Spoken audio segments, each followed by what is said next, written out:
আজকে সকালে ঘুমে থেকে উঠাই দেখি বহুত বৃষ্টি পড়তেছে। আসসালামু আলাইকুম, আমি সেলিম। আজকে সকালে ঘুমে থেকে উঠাই দেখি বহুত বৃষ্টি পড়তেছে, তাই আমি ছাতাটা নিয়ে নদীর মুড়ির মধ্যে অল্প ঘুরবার যাই।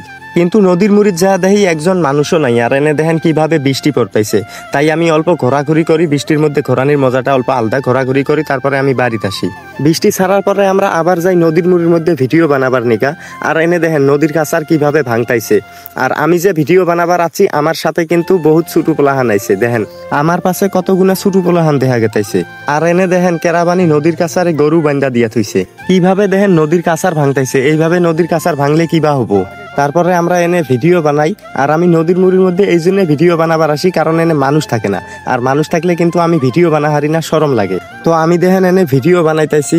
ভাইরে এই ভিডিও বানার জন্য যে কত কষ্ট করতেছি। সকালে ঘুমে থেকে উঠাই ভিডিও বানাই, তারপরে আবার গাড়ি নিয়ে যাই, গাড়ি নিয়ে আইসা আবার রাতের মধ্যে সারা রাত এডিট করি। তো আমার এনে ভিডিও বানা শেষ হয়, তারপরে কিন্তু আমরা এনে অল্প ঘোরাঘুরি করি। তারপরে আমার ভিডিওটা কিবা হয়েছে দেখতে দেখতে কিন্তু আমরা বাড়িতে গেতাইছি। বাই দ্য ওয়ে, আজকের ব্লগ এই পর্যন্তই।